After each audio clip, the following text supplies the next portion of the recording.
All right, ladies and gentlemen, welcome back to Houston Rockets Daily, where we post daily Houston Rockets content. Hope you guys are enjoying the playoffs right now. I know I sure am. Houston, not in it this season, but don't worry, I have a feeling we'll be in the play-in tournament at the very worst next season. John Wall. We're going to talk about John Wall today. He's swirling again. I swear this dude gets trending on Twitter at least once a month, right? At least once a month, I feel like John Wall is some way, somehow trending on Twitter. And so, before we get into it, if you enjoy the video, hit the like button, hit that sub button, post daily Houston Rockets content. And it's gonna be a good off season, man. We're gonna get a bunch of videos coming out to you guys all off season, maybe even 2 or 3 a day. Might start that up again. I've been itching to make some Rocket videos.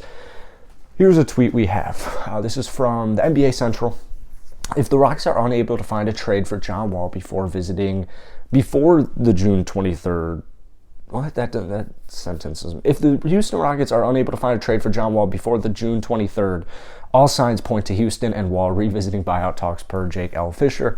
Clippers, along with the Heat, have been mentioned by league sources as strong potential landing spots for him. So yeah, I don't really care where John Wall goes. Clippers would be cool. Miami would be cool. I think actually the Clippers would be a little bit cooler just because I think they have I kind of agree with Sam Presti. I think they might have one of the best rosters in the entire NBA and that they're going to be on their way to win at least one championship, although Sam Presti did say they were going to win many, many titles. I don't know if they have enough time for that. But anyways, John Wall hasn't played in, year and a half, or I guess just one season. Played 40 games for us. Not this year, but the year before. Went about 20-7. To be honest with you, I thought he looked great. He wasn't playing in back-to-backs, but there weren't really any injury issues. This is a guy his career has just been completely devastated by injuries, and it really sucks because John Wall's a dope dude. I remember watching him in college at Kentucky. You do the John Wall, he's sweet. Everyone's rooting for John Wall. And so what we're going to kind of figure out this summer here, I don't think they're going to be able to figure out a trade unless you got a team like the Clippers where they're willing to give up. And it wouldn't be all that surprising if the Clippers are like, yeah, sure, we'll give you, Serge, Luke, somebody else. I can't think of their roster fully right now, but it would be a bunch of unideal contracts. So I think in Houston's best interest, unless you're getting a first-round draft pick for Russell Westbrook with the Lakers, which is still very viable as well, obviously Russ would be bought out immediately. I think what's going to end up happening is I think that Houston's going to end up buying John Wall out. He's got a player option this season. It's $47 million. The way John's career has gone, with all the injuries, with all the ifs, what ifs especially, I don't think he declines it. So I don't think he'll get traded. I don't think he'll decline his player option. So the only thing we're really looking at here is a buyout. And I've mentioned a lot, I'm not really itching to get a buyout, but we're going to kind of figure out, once again, is John Wall, I don't want to use the word greedy, but is he looking for the money, or is he actually looking to go play basketball again at a high level on a team he can pick? If you get bought out, he can pick where he goes. You're basically like a free agent. Is it all about the money, or was it about the money this past season? You get through this past season, they were not able to get any buyout at any point in this season. No team tried to trade for John as well.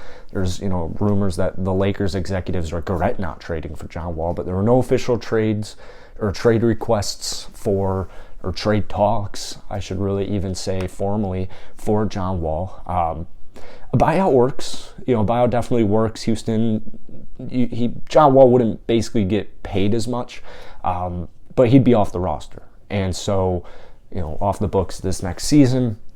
Houston doesn't really seem to be a team where I'm thinking they're itching to get, all spendy, all aggressive in free agency. I think they're going to take a very similar approach to last year where they only made a couple re-signs and you went out and you signed Daniel Tice. It was all just a bunch of nothing. So this literally doesn't matter to me. I don't know. It really doesn't matter to me. It is kind of enticing thinking all right, if John Wall's off the roster, maybe you have a guy like Daishen Nix. Maybe he gets more opportunity.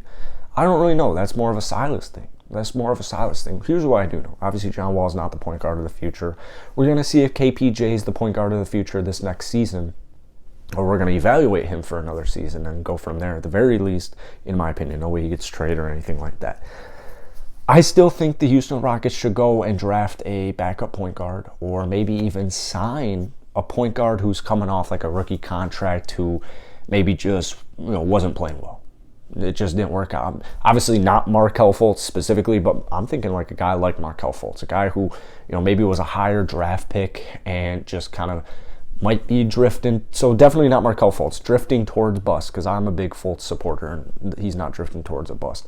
But kind of where his outlook looked before he got to Orlando almost. That's what I think. Either draft or you go for a low-key backup point guard where it's a low risk but the reward is very high. Dennis Schroeder's cool.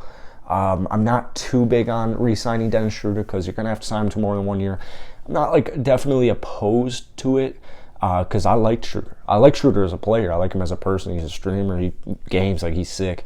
But as far as like the Houston Rockets go, I don't know if that's in our best interest. I really don't. But at the same time, you got to think like having a vet guy, a young-ish vet guy like Dennis Schroeder, might be useful. It really might. So Houston's going to have some low-key decisions to make in this offseason here, and I would imagine some of it revolves around John Wall. So let me know down below in the comment section, what are your thoughts with John? Are you looking to trade him? What are you looking to get in return? Buyout? You don't really care? Let me know down below. Hit the like button, hit that sub button. As always, I'll see you guys later.